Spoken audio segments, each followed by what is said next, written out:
Hi guys, this is Sadak from Droidwin.com, and in this video, we'll show you how to root your Android phone via Magisk Patch initboot file. So first and foremost, which Android phone should use the initboot file and which phone should use the boot.img file? Well, let's check it out. So if your phone came with Android 13 or higher version out of the box, such as Android 13, 14, 15 or any other higher version, then you have to use the initboot.img file for rooting, such as the Pixel 7, 8 series, OnePlus 11, 12 series, Xiaomi 13, 14 and so on. On the other hand, if your phone came with Android 12 or older version, then you have to use the boot.img file.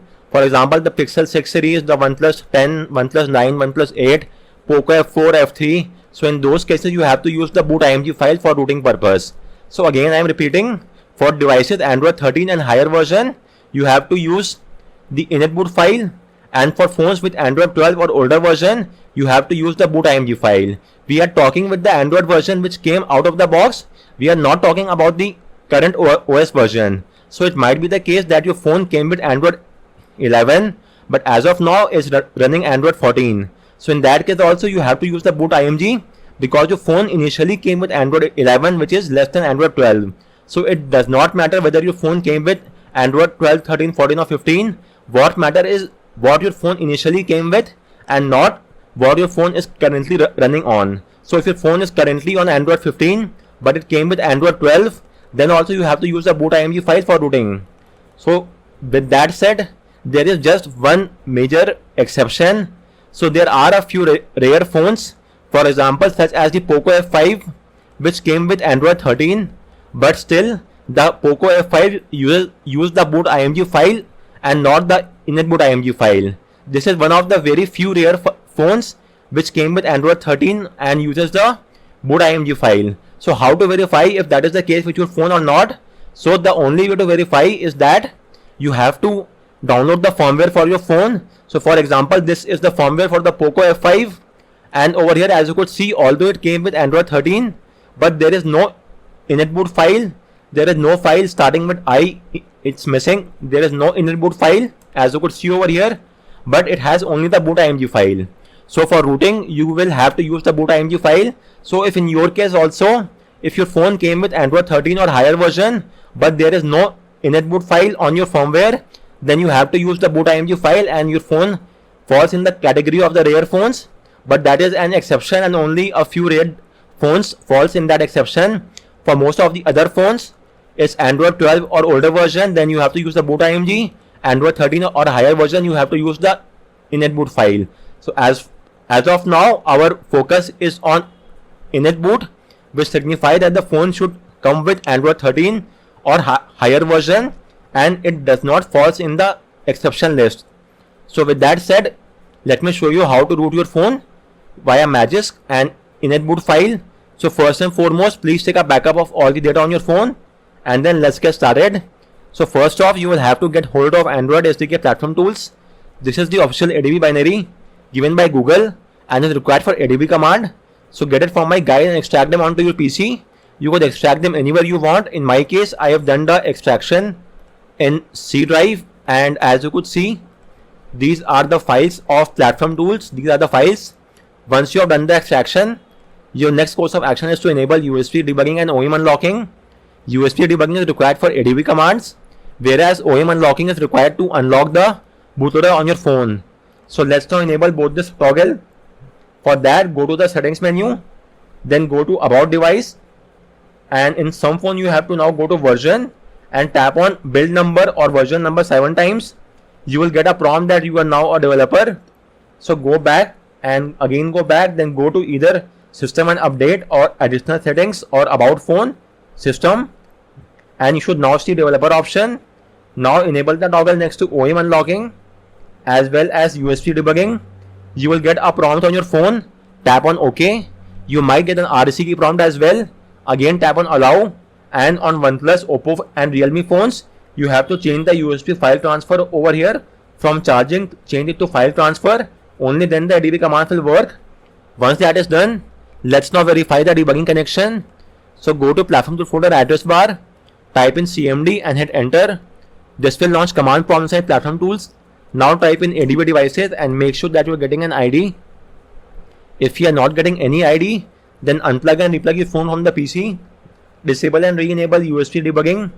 Tap on revoke USB debugging. Use the official USB cable that came with your phone and use the USB 2.0 port on your PC. So carry out this USB tweaks and make sure that you're getting an ID. Once you're getting this ID, your next course of action is to unlock the bootloader on your phone. Do note that unlocking will wipe off all the data, and depending on your phone, it might make the warranty null and void as well. If that's well and good, you could refer to a guide and the video and get this job done. On most phones, you just have to boot your phone to fastboot mode and use the fastboot flashing unlock command. You will then get a prompt. So use the volume key to highlight unlock the bootloader and press the power key to confirm.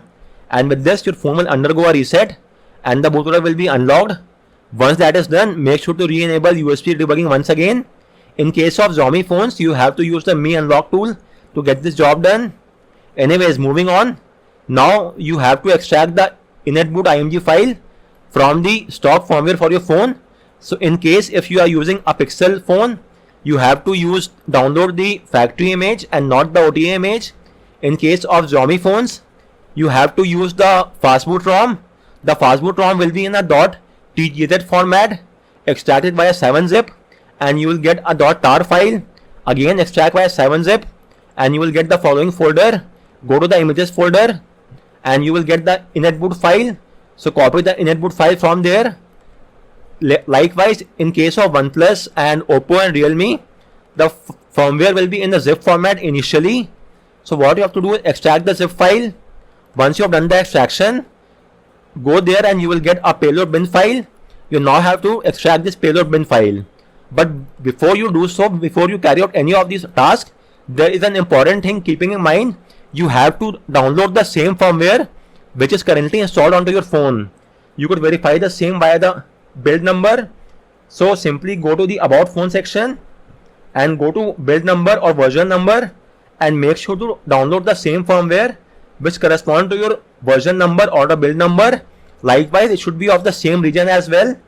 For example, in case of OnePlus, the CPH2447 is for the Indian variant of the OnePlus 11.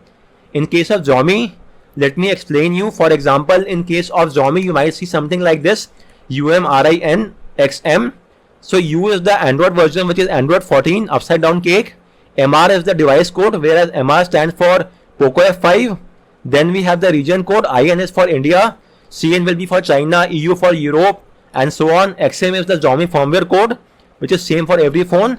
So make sure to verify that you are using the same firmware which is currently installed onto your phone. As you could see, currently I am using a OnePlus phone.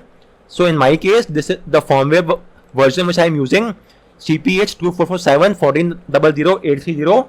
This is the same one. So in case of OnePlus, you will get the zip file.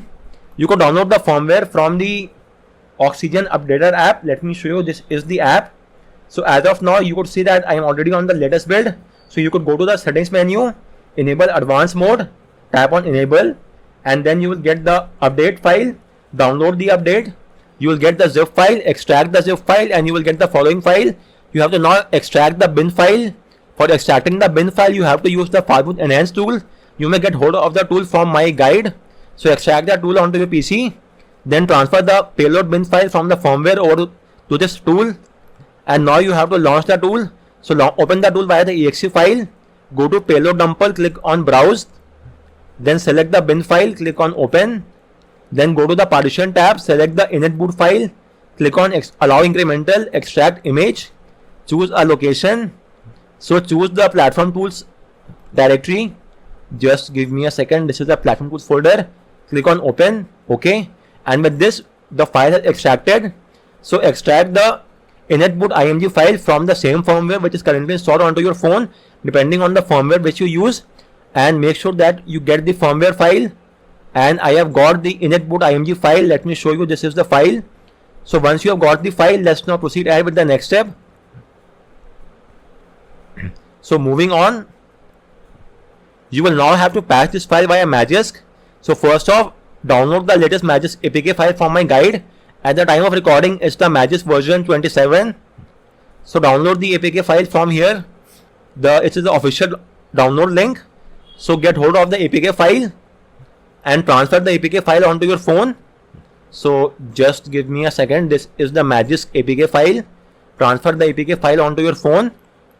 Along the same line, this is the Magisk APK file.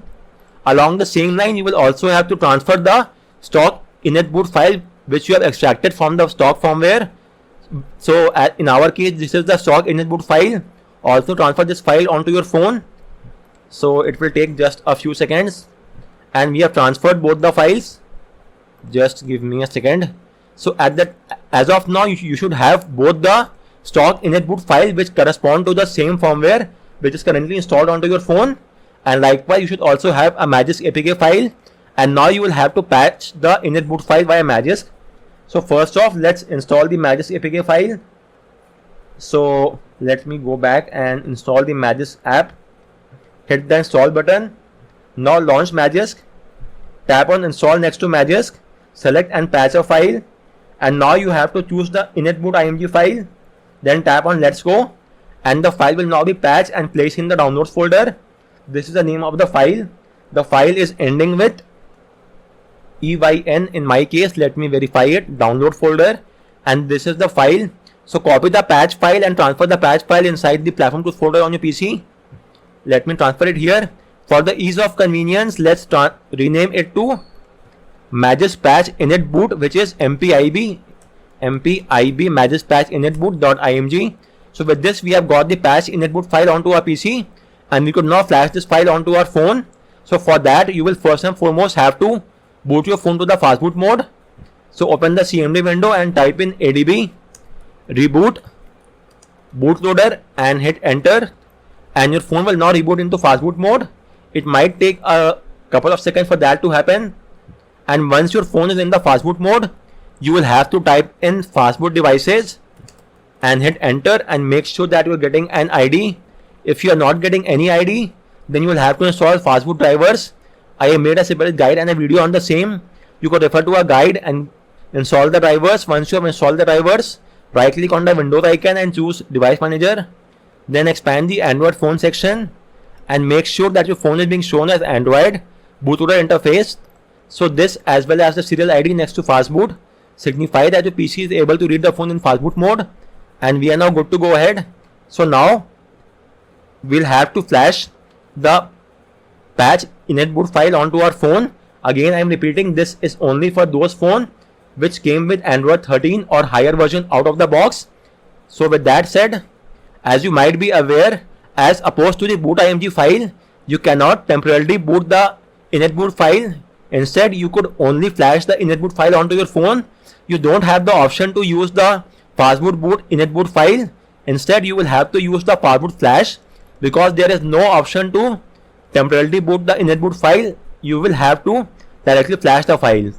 So for that, let's use the command fastboot flash partition name, which is initboot, and file name, which is Magisk patch initboot.img, and hit enter, and the file has now been flashed. Finally, type in fastboot reboot and hit enter, and your phone will now reboot to the patch initboot file. And after that, you will have to launch the Magisk app, and the Magisk will now ask you to install a few additional dependency. That is completely normal and nothing to worry about. So let's wait for a few seconds, and then you will have to launch the Magisk app and let it install a few additional dependency. So now launch the app, and you will now get a prompt. Tap on OK. It will now install a few dependency and automatically reboot your phone to the OS within 5 seconds, as you could see. And during this process, your phone might take up a little bit longer for the boot up. Again, that is completely normal and nothing to worry about. This is just a one-time delay, and it will not happen from the subsequent time. So just give it a few additional seconds, and in most cases, the rooting is now successful. In rare cases, you might have to carry out one more step. I'll discuss about that as well. So let's first verify if the rooting is successful or not. We'll also verify the root via a couple of apps as well. But first, let me show you. Let's now launch the Magisk app and check out the result. So in my case, I'm no longer getting any prompt. But if you are getting any prompt even now, then what you have to do now if only for those users who are getting a prompt over here. For those users, they have to tap on install, then choose direct install and tap on let's go. This is only for those users who are still getting any prompt. If you are not getting any prompt whatsoever, then you have obtained root successfully. But if you are getting a prompt, then tap on install, choose direct install and tap on let's go, then tap on reboot. But that is only for the users who are not getting any, who are getting a prompt. In our case, we have obtained root successfully. Let me verify the same as well. So for verification, I'll use a couple of apps for that. So give me a second. The two apps which I will be using are the Root Checker app and a Termux app. So these are the two apps. I will type in the root command as well in the terminal window and show you the result as well. So let's now install both these apps one by one. And first off, let's install the Root Checker app. And let me open it and tap on allow, agree, get started, verify root. And as you could see, I'm getting a super user request. If I tap on grant, you could see we have obtained root on Android 14 version and the root is now successfully granted. Likewise, let me now execute a command and show you that as well. If I install the Termux app and tap on open, allow, let me now type in SU, super user request, tap on grant, as you could see, and now tap on grant, and we are now inside the data directory. So we have got access to the super user request. And even if you launch the Magisk app, you could see the apps have now got the root permission. So guys, with this we round off the routing steps. There are a couple of things worth discussing. So the first fact we have already discussed, that if your phone came with Android 13 or higher, you have to use the init boot. If it came with Android 12 or lower, you have to use the boot img file. Moving on, so the patch boot has an advantage over patch init boot. So in case if you could use the patch boot, then you have the advantage of using the fastboot boot command. This would give you an option to check if everything is working or not. So you cannot directly flash, you have the option to boot the file as well, and if everything is working well and good, you could then move ahead and flash the file permanently. But in case of init boot, that is not the case. You have no other option but to permanently flash the file only. You cannot first boot the file. That is not an option in case of init boot, and that is why the patch boot has an advantage, that you could verify if everything is working or not. Moreover, in case your phone gets stuck while flashing the patch init boot file, then what you have to do is you have to force reboot your phone to the fastboot mode. For that, you have to press and hold the volume and power key combination, and once your phone is in the fastboot mode, you will then have to use the stock init boot file. So transfer the stock init boot file inside the platform tool folder. For example, this is our stock init boot file, and then you have to use the fastboot, the following command, the fastboot flash init boot.img. So use this command and it will flash the stock init boot file to the init boot partition, and after that type in fastboot reboot and your phone will then reboot to the OS. You could use the command. For example, this is the fastboot flash init boot img command. Then use the fastboot reboot command to flash the stock init boot file, and then your phone will boot to the OS without any issue. And if you get an error message such as the flashing is not allowed in lock state or remote flashing is not allowed for partition, then in both of these cases you have to flash the init boot file in the fastboot D mode and not the fastboot mode. Both are different. For booting your phone to the fastboot D mode, you have to use the adb reboot fastboot command. Instead of the adb reboot bootloader, you have to use the adb reboot fastboot command, and then you have to flash the file. You have to flash the patch init boot file in the fastboot D mode. After that, you may use the fastboot reboot command to boot to the OS, and then you would have obtained root. You may also have a look at our guide, and this says the same thing, that boot your phone to the fastboot D mode via adb reboot fastboot, or from the fastboot mode you could use the fastboot reboot fastboot to boot to the fastboot D mode, and then flash the patch init boot file, and then you would have obtained root. So guys, on that note, we round off this video. If you have any queries with regard to any of the steps, do let us know in the comment section, and also let us know your phone name as well as the phone version and the OS version. And that's just about it. Finally, thanks a lot for watching.